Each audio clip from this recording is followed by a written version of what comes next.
Can't go into 2025 the same pathetic loser that you were before. It's time to make a change. If you want to boost your confidence, stop having low self-esteem, hating yourself, and feeling like, ugh, nobody likes me, we are going to help you change that.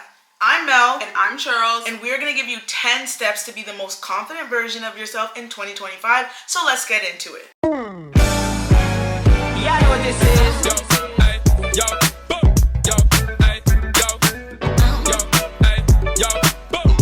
The first step to becoming a more confident version of you is self-awareness and self-acceptance. You need to be able to accept the person that you are. You're not always going to be the most popular girl in the room. You're not going to be always like the person that is like the prettiest. And that's okay, because confidence has nothing to do with those things. And the more you're able to accept who you are, the more other people are. Reflect on your strengths, your weaknesses, and your values. And while you're doing that, practice self-compassion while you are focusing on places that you may be less confident in. And the way you're going to practice these habits is by regularly journaling. Have a diary. Get to know yourself. A lot of you don't, and you can't be self-aware if you don't even know who you are. Okay, step 2, you need to adapt a growth mindset. And what this means is you need to be open to growing and learning and not be so scared of failing all the time. Someone who is willing to try out new challenges and figure it out along the way is ultimately going to become more confident, because you're not always in fear of failure at every turn. Yeah, you see it as an opportunity for growth. When faced with a challenge, say to yourself, I can improve this, because sometimes you may come along with challenges, but that doesn't mean there isn't small victories along the way. A lot of time people let the challenges they face affect their self-worth. So the more that you do this, the better your confidence will be. Okay, step number 3 is mastering body language. Your body language is very important when it comes to your confidence. You think the person that walks into the room hunchback, eyes low, that person is gonna be seen as someone confident in themselves? No, you need to practice standing tall. You know, people always tell me that I always look like I'm dominating a room and I don't know what they're talking about, and they tell me it's because of how I walk. And I'm not even trying. So I guess that's just a reflection of my own confidence. But I walk with my head up and my shoulders back when I walk into a room. You need to start practicing that when you're standing in places, and when you're going to go do something that is really scary and you feel small. Practice power poses. Put your hand on your hips in the mirror. That's a great way to practice feeling confident. I like to pose with my hand on my hips at all times and looking straight ahead, and just you will feel confident just on your body language. So the next thing you do is set small goals. The reason why this is important, because setting these small things makes you feel more confident about yourself each time you achieve a small goal. You don't feel overwhelmed and you're like, oh my God, I can do the next one and then the next one. When it comes to the small goals, it can be something very simple. Like, let's say you struggle speaking up. You're just very shy and awkward. You can decide, next time I'm in class and I have a question, I'm actually going to speak up and raise my hand. And when you achieve that, you can feel proud of yourself, because you know the version of you that's less confident was always too afraid to raise her hand. The fact that you were able to speak up is a win, and a win is a win. Small goals. And then you can move on to the next thing that's more hard. So another important thing to do is visualize your success. Athletes, celebrities, everyone, they use this method in order to see the success in their head. This helps reduce anxiety, and it helps you be able to feel like this can become actual reality. For me, I know the big part of my confidence is the visualization technique. I can see my future very clearly, and when you know that your desire is going to happen, how can you not be confident every step of the way?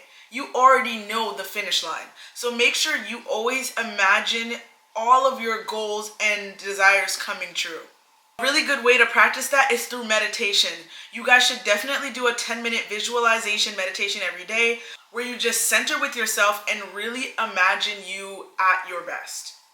You will benefit. The next thing is to practice self-affirmations. So it's saying things like, I am beautiful, I am very confident and social, I can get everything that I want. I think the best thing to do, even if you don't feel confident in the words that you're saying, say them anyway, because eventually you will start to believe them. And I think it's easier to do it in the mirror, especially looking yourself in the eye and repeating these things.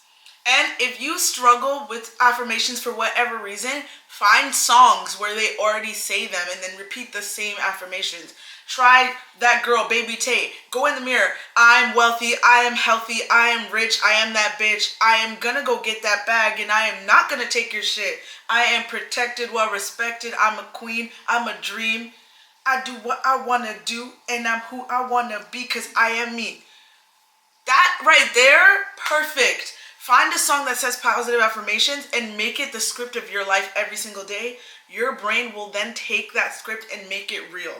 Trust me. 7, surround yourself with positive influences. If you have low self-esteem, if you feel self-conscious, 9 times out of 10, think about who you're surrounding yourself with. Are these people ever uplifting you? Do they make jokes and digs at you? 9 times out of 10, that's probably the case. Is it these the people who rarely ever compliment you?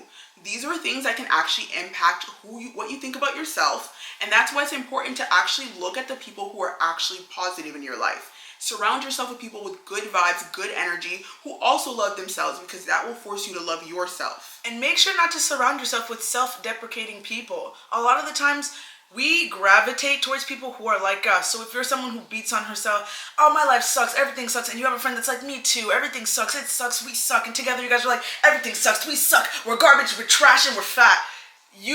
That friendship is not benefiting you. It is just fueling those negative thoughts, and that is not going to help you become a more confident version of yourself. So you need to look at your crew and decide who should be here and who shouldn't. Step 8 is facing your fears. Now, everyone finds fearless people so cool. They're so confident. They're so amazing. So now it's your turn to face your fears. Whatever makes you feel anxious, whatever it is that scares you, you need to go for it. If you're afraid of being on social media because you're afraid of how people perceive you, then now you're going to start a YouTube channel and you're going to post those first videos. Have you always been afraid of going after modeling because you just feel like people will judge you? Well, now you need to go get your headshots done. These are what I mean by facing your fears. I'm not telling you to go bungee jumping off of a cliff. I'm telling you all those limiting beliefs, those things that scare you, that you think, I can't, it's too hard, I don't have the money, I can't. You're going to now face those fears head on and start saying, I can. I think it's really important, if you are someone who is naturally scared of things, start small. Do things, for example, if you're scared to speak publicly, start going and making your own orders at a restaurant. I know people who literally are scared to make an order or to go, they need someone to like come and make an order for them or whatever. You need to be like, okay, I'm gonna order something for the first time. Or, for example, if you know there's certain media, like TikTok might feel safe for you, start posting on there before you go to another platform that is scarier for you. Start in small steps, what feels kind of comfortable, and then start increasing your uncomfortability over time. A confident person is never afraid to be uncomfortable. Someone who has low self-esteem and is self-conscious and scared will always choose comfortability. So think about that whenever you're making decisions. Am I just not doing this because it makes me uncomfortable and scared? That's not what confident me would do. So do the opposite. Step 9 is to help others and practice gratitude. So when confident people, they actually tend to be the most helpful because they have gotten used to bringing joy to other people's lives. Whether it's someone who's always down to compliment people. A big reason why I feel like I'm confident is because I naturally love to pour into other people, and I love seeing how people are radiate when I tell them how amazing they are. It makes me feel good about myself, and then it increases my confidence in myself. And people in return will start to feel confident about themselves because they're like, oh my god, like she poured into me, she's confident, maybe I should be confident too. It becomes like this cycle that's actually a really good positive reaction. And when it comes to practicing gratitude, think about your life. Think about all the small things that God has provided for you, and think like, I'm so happy to have my health. I'm so happy to have a roof over my head. It may not be what you always desired, or you may want more, but just having that. You know how many people who are less fortunate than you? So when you have these gratitude, you feel confident in yourself because you're like, wait, I'm actually a blessed person. How can you not feel confident knowing how blessed you are when you practice gratitude?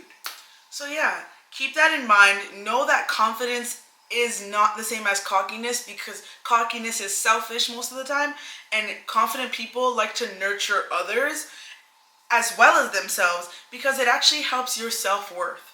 So try even volunteering. putting yourself out there to help people in different ways, it will make you feel better. So step 10 is stop seeking external validation. When your confidence is based on external validation, that is very fragile. Just because this person thinks you're amazing, what if they don't think about it all the time? Now your whole world's crumbled. You're like, oh my god, I'm not pretty anymore because he doesn't think I'm pretty, or she didn't compliment me anymore. Like, you can't focus on other people. It has to be coming from within. So you need to build this confidence about yourself brick by brick so no one can break it down. It's you who has to build it. And step 1 through 9 is how you can do that. But number 10 is how you can keep doing that. Because you can do all the other steps, but if you're still looking for your mom to tell you that you're amazing at everything and like you're so smart, because if my mom doesn't tell me that, then I'm gonna feel shit like about myself. I'm gonna start doing drugs because like this is how far y'all be taking it. Oh, like my man says that I'm worthless and now I'm actually gonna feel worthless and believe it. Because you don't have your own set belief system. So you need to set how you feel about you. You need to change how you feel about you. And you need to reject the idea that the external beliefs of anyone else mean more than how you feel about yourself. A great way to do this is after you accomplish something, take a moment and be like, wow, I did that. Celebrate that. Be proud of yourself. I'm not gonna lie, I'm really good at that. I always gas myself up. I'm like, wow, I'm so amazing. Like, I ate that. Like, that's something I'm so good at doing because no one can shake how I feel about myself. If I feel about myself, you can't tell me how I feel about myself. And when you get that into practice, you're gonna feel the same way. Like, bitch, I don't care what you think about me. I love me. Okay, and even if you do get that negative feedback, it won't mean anything to you because like you care know about what yourself. You think. Like, okay. When I write something, like I'm a script writer. If I write something and I think it's fire, I think it's fire. You can read it and tell me it's mediocre and that's okay. That's your experience. But when I experienced it, I thought it was amazing. So let's start looking at how we feel when we experience it and not care about how others think. And that's the way that you are going to become the most confident version of yourself in 2025.